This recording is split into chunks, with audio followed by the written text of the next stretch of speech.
already sick. Unbelievable. And then we get sick once per year. I'll just keep on getting sick again and again and again and again.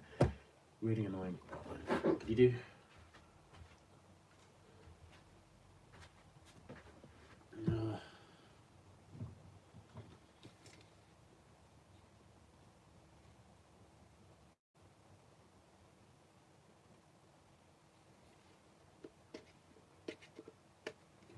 Code. Do a bit of reading.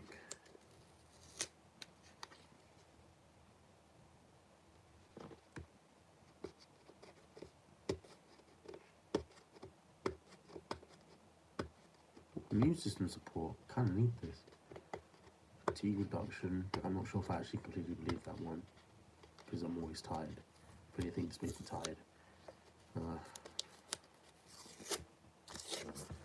Why there's even a barcode on this? Just waiting for someone to join the live, and I'm gonna start talking properly. Until then, I'm just gonna keep picking away. Wait, you're telling me there's a barcode underneath this barcode? That is insanity. One person. There's one person here now. Hello. I'm sure you know who I am. And they're gone. Still picking it off. Maybe someone accidentally scrolled. So I heard that you can get YouTube lives through shorts, which is crazy. I didn't know that was possible. But if you scroll through shorts long enough, you can get into a live. That's very interesting. So, the indoor season for me is, at the current moment, with hope, unofficially it's over. But chances are it's officially over. So, I was supposed to compete this week Wednesday at Newham. I'm sorry, man. I don't speak Russian. Salut. I don't speak. I'm gonna guess you said hello. I guess you said hello. I don't speak Russian or Ukrainian. I think that's Russian. But the indoor season for me is unofficially finished, and that's with hope. That's me hoping that we can go again. Officially is done. I was supposed to compete on Wednesday at Newham, and I was going through my warm up, which I've condensed even further. And I got to the part where I was doing some strides. I was getting faster and faster, and I think I got to like the third stride, so I wasn't even going that fast. And then my hamstring, it just balled up. I just felt it ball up. It felt like a cramp, but I knew for a fact it was not a cramp, because afterwards I could still feel the hamstring. Like when you get cramps, let's say you get a cramp in your hamstring, your leg's gonna contract, and then you're gonna to strain it out, and then the pain doesn't just fade, it goes away. But once I did that, pretty much, the pain faded, but it stayed. And along with that, we already got the hamstring strain before, and I know for a fact it's not cramp. If it was a cramp, it'd be great. But I still feel the pain now. It's Saturday right now. Head salam. I don't know what that means. I know salute. I don't know what that means. Different language, I think. But it's a hamstring strain, especially seeing the fact that it's not me just sitting down like this and then, oh, cramp. It was me literally going through my acceleration and cramp. I could already feel it on the latter half of at the start, of my run.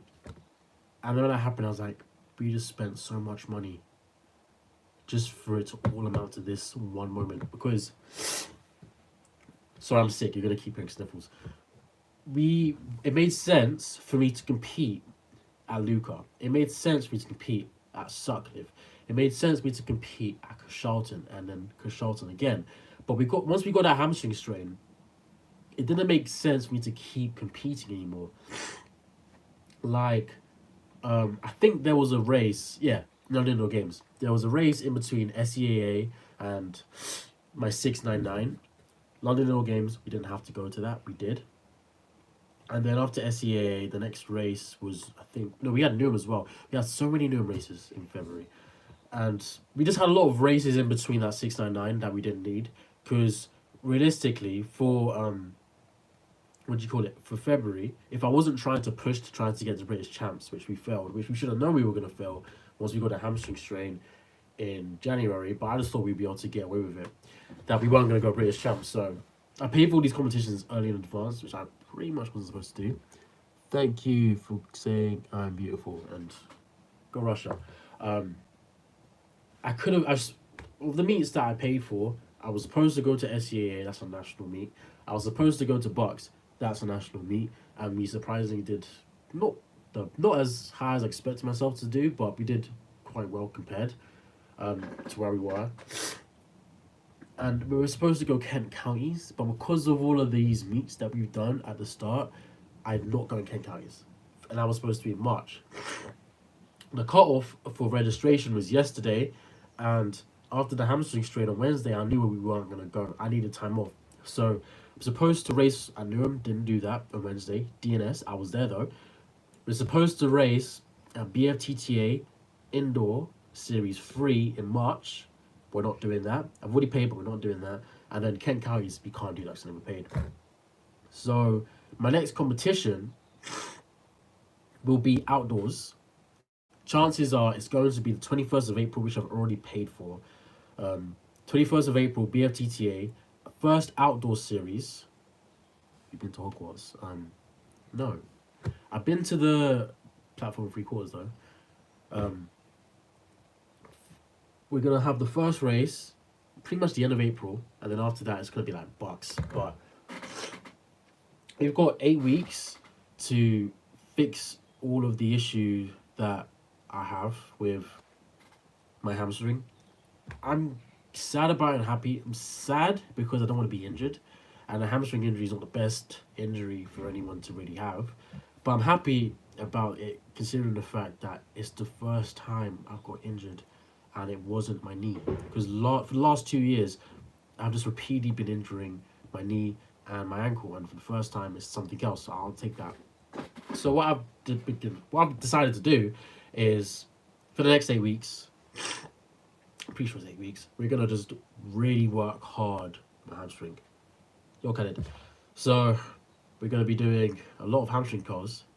I've been doing them since I believe Friday. I think I took maybe I did something on Thursday. I actually don't remember, but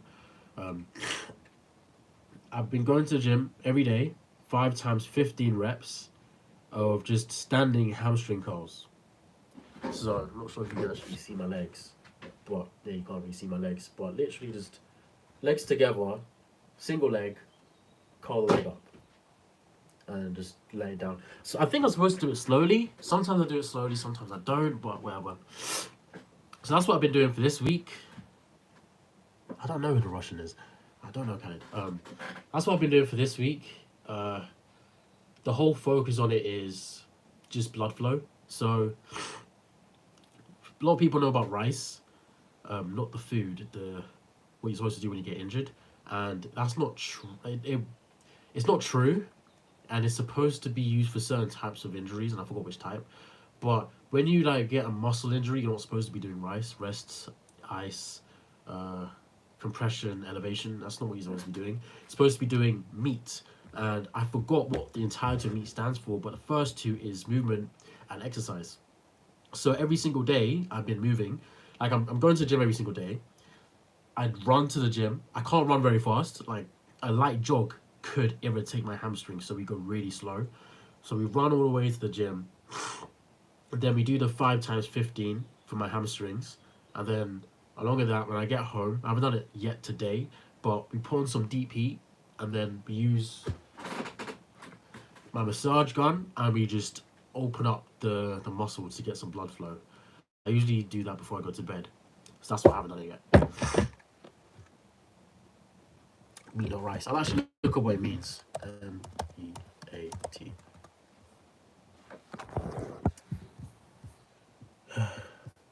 need to put in recovery most likely. Just show me raw meat, even though I did.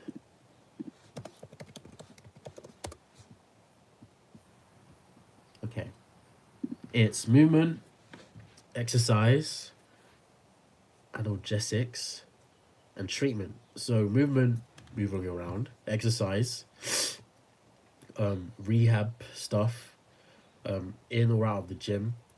Analgesics is just pain relievers, so ibuprofen, stuff like painkillers, stuff like that. And then treatment, that's therapy, orthotics, body work, stuff like that. In all honesty, I don't like taking pills, and treatment, I don't really need treatment, and what would they even do to me? So I'm really doing the first two. I don't really need anything other than the first two to begin with. Because the reason why meat works is when you do rice, the rice protocol, what it does is it, in simple terms, is dull the senses and remove blood, which is really stupid. Because why would you elevate? Let's use my hamstring as an example. Why would I injure my hamstring and I'll elevate my leg to get the blood away from the leg? The whole point of the blood being in my leg in the first place is information, and to actually get stuff from other parts of the body that's going to come to heal up the whole thing. It's kind of like doing rice is kind of like you injuring yourself and then just saying, okay, I'm done with sports. That's it. I'm not touching you ever again. I don't do therapy. Why would I do therapy? Alex, tell your brother I said happy birthday. So meat does the exact opposite, which is get blood. Well, there's already going to be blood in the area to try and heal it up, but it gets more blood because that's what you're supposed to be trying to do. Just like how when you're in the gym, you're lifting heavy weights, your muscles are being ripped apart, and then afterwards, blood comes to flood the area to deliver amino acids and try and repair the whole thing so that it can come back better and stronger. So the next time this type of stuff happens, you can do better. So why would you get rid of the goodness and just put it somewhere else that doesn't need it so that you can heal slower? Because you actually, by doing rice, the person who came up with rice came up with another report, research paper, whatever you want to call it, that proved that you didn't heal any faster by doing rice, and there's a chance that you might even heal slower by following rice, and you'd be healing weaker too. So movement, exercise, that's been my main focus for this week. But forget the exercise part. I've been doing it, but it hasn't really, because of the high rep scheme, I'm mainly focusing on just getting some blood flow.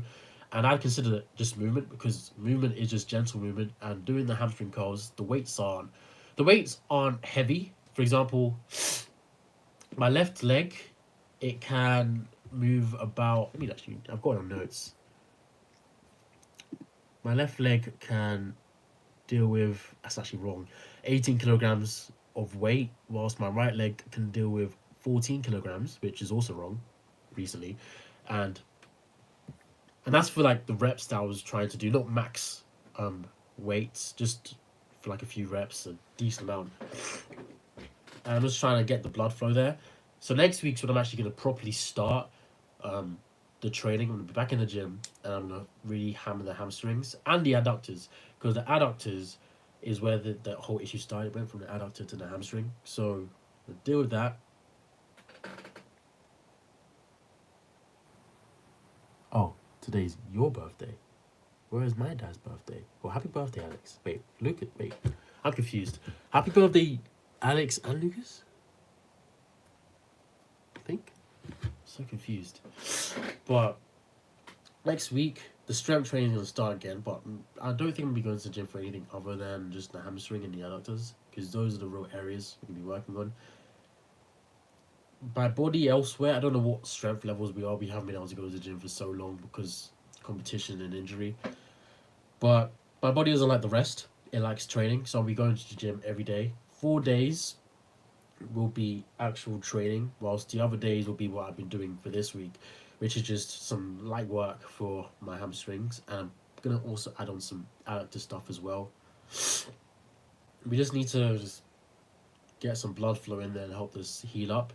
Because whilst I've got an 8-week period to heal up, I don't want it to be an 8 weeks where I'm not able to go to track, and I've got to just stay at home, go to the gym, work on my hamstring, repeat. Because I haven't been able to go to the track since last week, and that was once on Tuesday because my hamstring got bad after SEAA, I believe it was. Because I actually didn't get bad, but I was running 7.3, so I was like, clearly training isn't doing anything good for me, so let's just take some time off. So we ended up running 7.1 at Bucks, but we only had one training session on Tuesday to hold up all of that, like what I did for the entirety of the weekend was really quite good. So I want to get the hamstring healed, healthy, and then from there, I want to be able to hit the track again, do some plyos, actually do my normal gym stuff. It's great. For now, though, my main focus is going to be able to curl the entirety of the stack for at least 3 reps. So the stack that I'm using right now is 48 kilograms, so we're quite far away. If I was to increase the weight by 2 kilograms each week, it's gonna take 12 weeks to get there. But if I need to take the time, I'm gonna take the time. But by the time we get closer to the end of the stack, let's assume like we can add on 2 kilograms each week. I'll probably be back to training anyway, and I'll still probably compete. It's not gonna hinder me because let's look at my hamstring in absolute sense, or 15 reps. If I'm able to do 48 kilograms for 15 reps, and right now I'm doing 16 kilograms actually on my weak leg, that means my hamstring is now at least twice as strong. And if it's at least twice as strong, it doesn't even make sense for it to get injured again, especially considering the fact that the only thing I've actually really been doing over this time is my hamstring. As we get through the weeks, I'm probably going to incorporate back other training modalities, like nothing crazy. I'm not going to include Olympic lifts because clearly we're not ready for that, but we could put back in like some squats, upper body, just the basic stuff. So by the time we get closer to my competition 8 weeks from now, I'll actually be strong enough, in all sense of the word, to go out there and break 11. Because by then I'm expecting to be able to run 6.99 even with my form not being the best. So if we can really just work our way back up to health and then surpass it, we can move on. Another reason why I like this injury is because it's highlighted another issue that I've had, which is hamstrings. I didn't realize my hamstrings were weak. But now that we've realized they're weak, we can hammer them, deal with them, get through it. So I just spoke for 80 minutes on why. I hate being sick. Nose is blocked. On why my hamstring has resulted in me ending the season. So now that we've done that, let's just talk about how the season's gone, because that's a much better conversation than just talking about injuries all the time. So I hate talking about injuries. So yeah.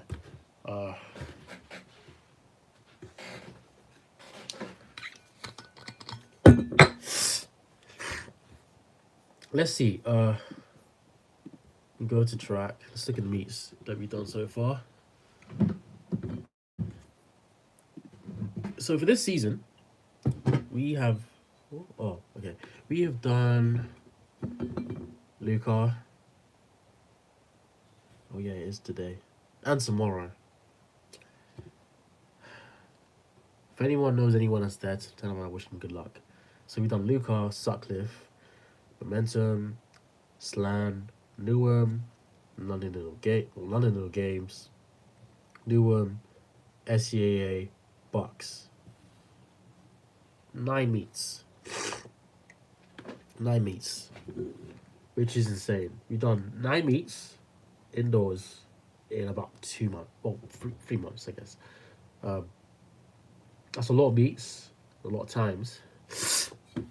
My slowest time for the 60 was 7.33. My fastest time for the 60, my PB, 6.99. My slowest time for the 200 was 23.42. My fastest time for the 200 was 22.75, which we did the 60 at Slan at the start of the season in January, and we did the 200, which is actually my 200 indoor PB, and I think it slightly beat. Yeah, for outdoors last season, I opened up with a 22.76, I believe it was. So with a really easy indoor run in the heats for Bucks, we managed to, because I could have quite honestly done like a 22.3 for that race, we've managed to slightly beat what my 200 PB was when I opened. So I already know, even with the hamstring strain, there's a good, strong chance that when we get outdoors, we're going to easily be beating my 22.6. Because the guy that won that race ran my PB. And the only reason he won is because I let him win. Which, it sounds crazy, but if you watch the race, which you guys will see soon, or check my Instagram to see the race, I got out the fastest. I was leading for the first 80 meters or so of the race, and then I just cruised. He was huffing and puffing. I just let him go around. So I was like, to get through to the semis, I only need to come second, guaranteed. Big Q qualify. I only need to come second. So I was like, if you want to come first, if you want to have the cameras on you, you can. Doesn't change the fact that I let you win this. I didn't care about the win. It's just the heats. I'm expected to be really pushing for the semis, though I got put in lane 1, so I couldn't really do that. And I'm running 23.08. But if I wasn't put into lane 1, 2, or 3, maybe I might be able to do it in 3. I was expected to do something good. So I'll take that. But yeah, my PB for the 60 before the season started was 7:16, which we did at Bucks last season. And we managed to remove 0.17. Great news. My PB for indoors for the 200 was, let me find it actually, 20, what was it? I actually don't know, Actually, it's going to be there. 23.97. And by the end of it, end of this indoor season, this nose is annoying me so much. We managed to run 22.75, so we moved more than a second from my 200 time jogging. So somehow we ended up going back to the start, because every single time I run an indoor 200 PB, it never ends up being my full capabilities. For some reason, I thought we was done with that. I thought we were going to get past that this season, because I remember the 22.98 that we did, we gave that everything we had. We was in lane 1 though, but we gave that everything we had. Then 22.84 that we ran, new PB, we also gave that everything we had. So I was thinking, when we, for this season, we're going to end with a 200 PB that's going to be me giving everything that I have, leaving it all on the track, so we can have a more accurate time for outdoors. But nah, still, we're probably going to end up removing about a second, maybe a bit less, because this time we ran it at Sheffield. Usually we run a PB at Lee Valley. And Lee Valley's track's really banked. Like, it's literally just like a wave. So if you don't know how to run at Lee Valley, you're not going to run fast, or as fast as you're capable of. Well, Sheffield is like an outdoor track. It's way smoother as long as you're near the outside lanes. So the 22.75 should be very close to what I'm, not very, very close, but quite close. I doubt we're going to be able to break 22. And if we do, it's not going to be by much. I would say the more accurate time to follow would be that 22.98 I did at the start of the season. Most likely we can move a second by the time the season's ended. Maybe a bit more.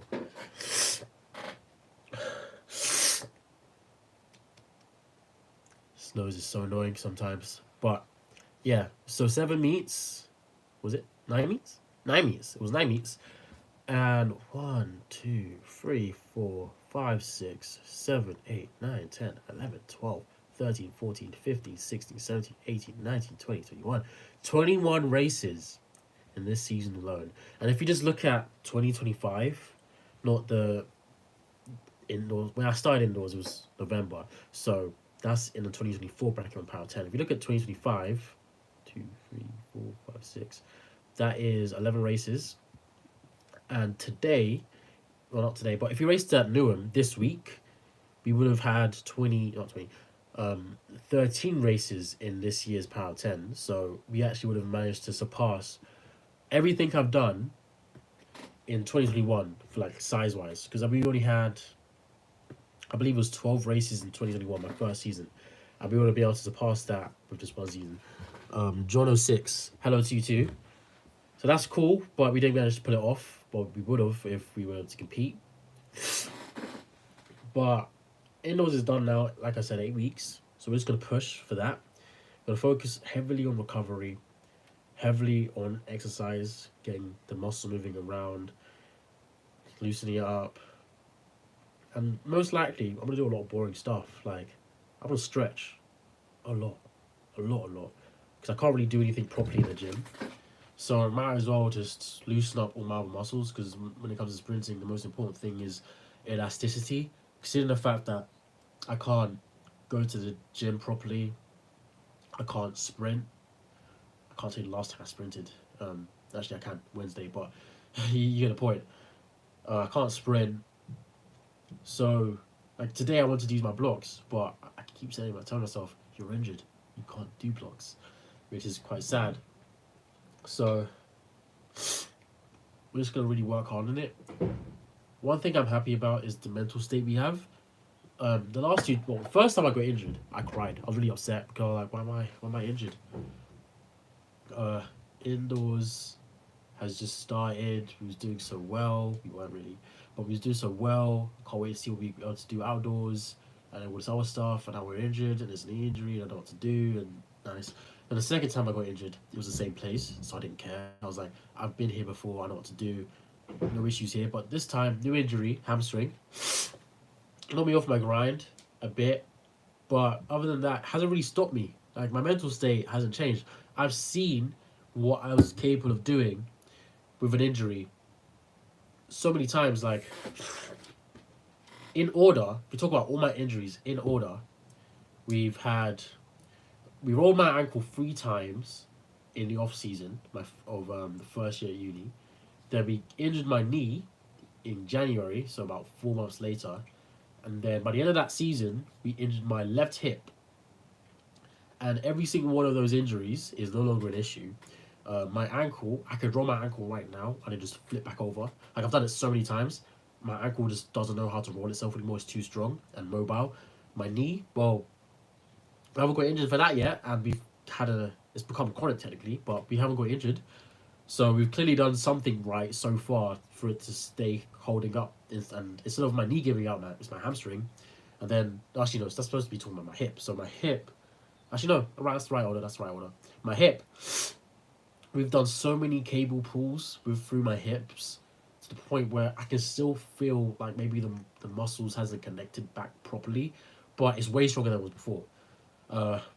That hip injury made me end up running 11.3 in that race that I did because I ran injured. I shouldn't have done that, but I ran injured.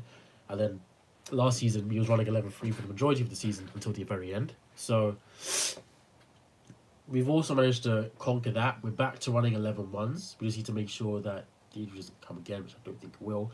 And now we got this hamstring injury. It's not even really stopped me from running, really. Like, it'd be cool if I was able to run a 60 and 100 every week, because I'd be able to look at the times and be like, okay, I ran this time, let's say 7.3, and I'm also running with that time, like 11.4, 11.3, whatever, so I can be able to get a balance, so I know, okay, even though we still got this hamstring injury, we can still run really quick, which I don't have, unfortunately, but even still, I know, like, when I open up, if I don't run 11.1 or faster, I'm probably doing something wrong. Maybe I'm sleeping in the blocks, but it's not going to be an issue where I'm coming back and I'm like, oh, my hamstring, it gave out at me in the last 5 meters. Like, it's going to be me doing something stupid. Maybe my technique was bad, rusty, because it's going to be my first meet in 2 months, and probably I'll be training closer to the competition, not for now. So a lot of stuff's going to be rusty. Are we still good? I don't know. We're going to have to find out by then. But it's not going to be an issue where it's like, yeah, my hamstring gave out. It's going to be sleeping in the blocks, slow reaction time, wasn't switching my legs fast enough, wasn't stabbing the ground properly, wasn't attacking back properly. Drive phase was rushed, drive phase was smooth. I can come up with all different types of stuff, but it's going to be a technical issue. And it's going to be a technical issue that I messed up in because I was being stupid, not a technical issue that I messed up in because my body has changed how it sprints because of the injury, which it hasn't even done now, so why would it do then? So I feel like I'll probably be fine for that. So we've ended the indoor season with 23 runs, 23-second 200-meter runs, or 4 So we had two sub-23s, two 23s, and then of the 60, well, actually, no, wait, we had three sub-23s, two 23s, and of the 60s, my average of my top 10 races was 711. My average of my entire thing, I think, I'm not going to look, but it's supposed to be around 72, because of some of these slow races, they really put my averages down, but whatever. Even if it's not 7.2, it's going to be high 7.1. But that's quite good considering the fact that last year my PB was 7.16, and based off of those times, my averages are either surpassing my PB or very close to my PB. So I'm happy with that. So indoors, I would say we've done exactly what we came to do. We didn't do it how we wanted to do it, but we did exactly what we came to do. I had two goals for indoors. I think no, three goals. Three goals. I had three goals. So the first goal was let's do it in order of when I attained it. So the first goal was sub 23. I was like, we can do sub 23. It's not impossible. Should be easy. It was really hard, but we did it. In lane one, so that kind of evens it out to why it was hard. And then the next goal was sub 7. We did that. It didn't feel easy, but the race was really easy, really smooth, and we pulled it off. So that's the second goal. We had a third goal, which was more of a secondary goal. The first two were the main goals I was really going for, which might be the reason why we never even achieved it. But it was 685. I wanted to run 685 before the season ended, and we didn't pull that one off. But what could you do really? If it was gonna happen, it was gonna happen. If I was gonna run 685, I would have opened with a 695. That's how I would have known if I was gonna do it, but we didn't do it. It happens. What can you do? For now, we need to stay healthy so that you can do that next season. But next season, we're not gonna be aiming for 685. We're probably gonna be pushing for like 6.7, probably, because once we did the sub 7, the next big goal is 6.6. I don't know if I'm thinking of the 6.60 or just the 6.6x time, but it's gonna be a 6.6. So I'm not saying we're gonna do that next season, but the training that we're going to be doing once we're healthy again, and even whilst we're not healthy, is all in an attempt to be able to run a 6.6 60-meter time. And then for outdoors, it's going to be 10.3. But we'll know what we're trying to attack every season for outdoors based on what we're doing indoors. For example, for this season, I know we should be able to, before the season ends, we should be able to hit the standards for England athletics senior nationals. I'm not saying we're going to go to that, but we should be able to hit that standard. This season, 11 flat, we should easily be able to hit that standard. But based off that 6.99 we ran, we should be running 10.83. The standard for nationals for seniors is 10.85. So if we don't hit that before the season ends, we've done something wrong. The 200 I don't remember, but for the 100, that's what the main focus is going to be. For the 200, obviously, the focus for every season until we put it off is 21.00. So that's what we're going to be chasing for there. And once we get that done, very happy. We can start working our way down. But for now, that is my thought process. That is my plans. The injury is not going to stop me from running fast. If anything, it's just going to make me run even faster. Thank you for doing it in indoor season instead of August or like May, June, July, because then I would have really thrown a fit. But since it's so early, it doesn't matter if I win Bucks. Doesn't matter if I go to British champs. Doesn't matter if I go counties. Doesn't even matter if I win any of those if it's indoors, because indoors no one really remembers much. Like when I think of indoors, there's only one athlete who's still active who I think of, and that's Christian Coleman, because he wins the world champs. But once indoors is done, I don't really think about him too much other than the starts, because he never wins outdoors. He won 2019 and he hasn't won since. So, and he didn't manage to get onto the Olympic team this season, or last season, I believe it was, for the relay. So, all that matters is outdoors. That's where all the money is. Not that I'm making money yet, but when I am, that's where the money is. So that's really what we should be pushing for. Like, It's impossible, but would I? Let's just say, I'm trying to get a sponsor with, let's say, Adidas. Would Adidas sign me if my PB in a 60 is 6'6" and my PB in the 100 is 10'5"? Chances of that happening is really low unless you're injured, because the maths is not adding up. But they probably wouldn't, because I'm not going to win anything indoors with a 6'6", at least not internationally. I'm not going to win anything outdoors with a 10'5", internationally or domestic. So why would you take me? So getting those times down is going to be the focus. Uh, Still trying to chase 10'4" for indoors. Oh, not indoors, outdoors for the 100. That's say outdoors 10'4", be obvious. But whether we're going to get that done this season or not is questionable. 10'4" is in line with the 21-0 that we're trying to get. So maybe not this season, but next season or the season after that, we're going to be pushing for that. But for now, that's the video done, or the live stream really.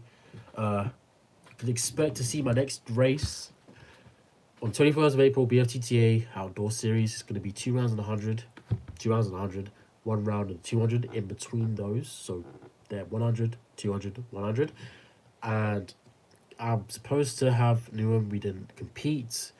I was supposed to go to BFTTA Indoor Series 3.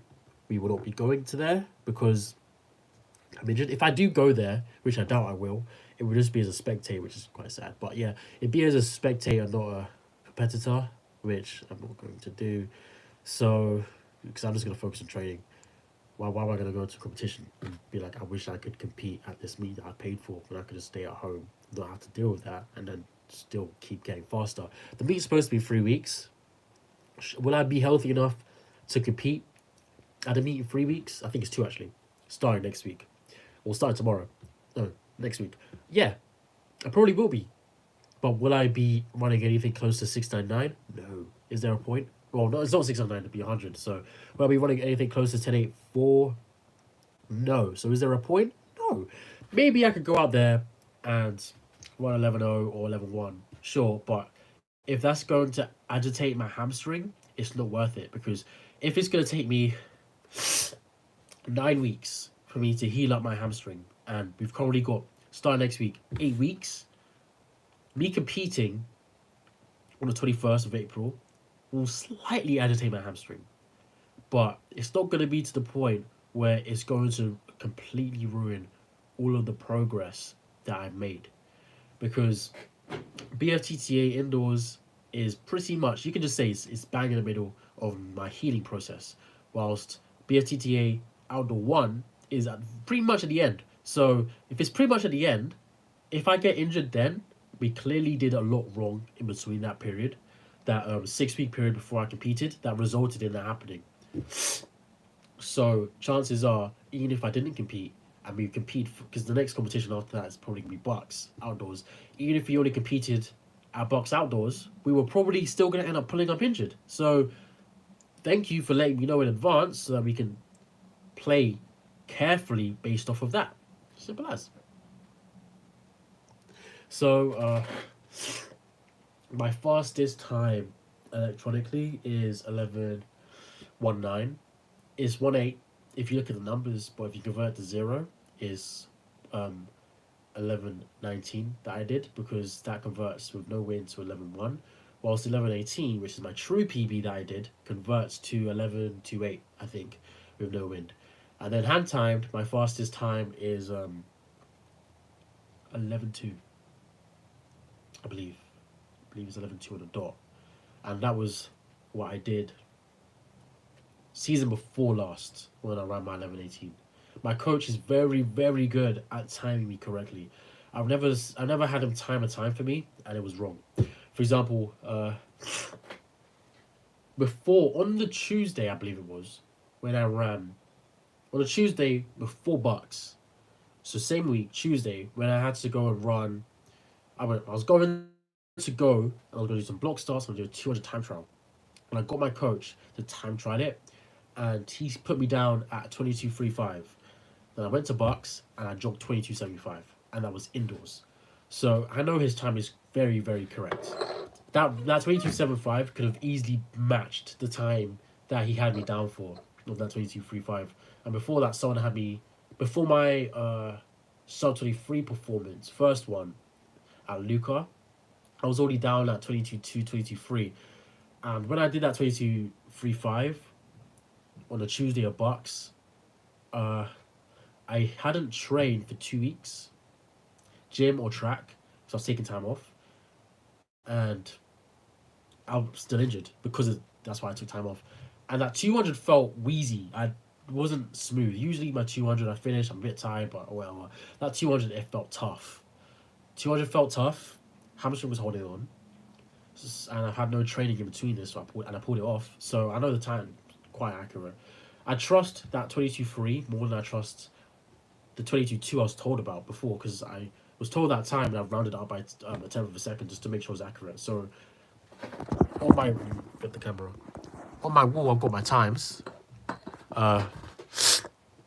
So here's my PBs, and actually I need no, that's from September. And then here's my PBs and hand times. So that's a PB, that's a hand time, that's a PB, that's a hand time.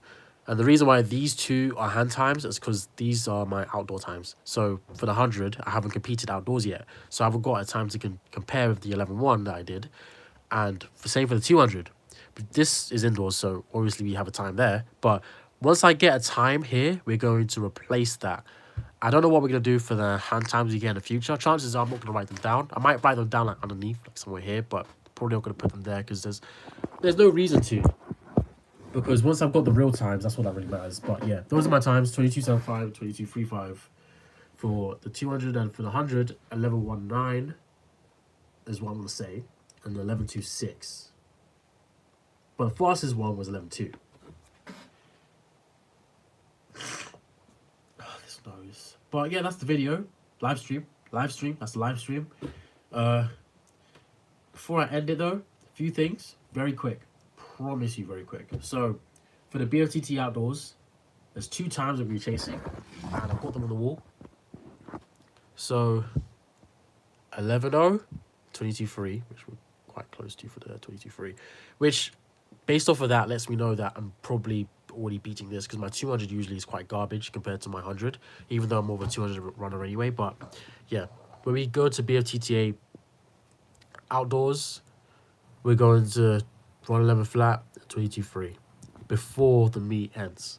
And if we don't do that, we're going to try our best to get very close, so that when we get to Bucks, we can do that or surpass that, because I really want to get to like the finals of Bucks, and 11 flat or 22.3 is not going to cut it. So yeah, we got to hit those times as soon as possible. But yeah, hope you enjoyed. Hamstring, pause, but it has not stopped me. And I'm going to keep pushing. See you guys in my next video, which might be a race. I have to look. I think it's a race.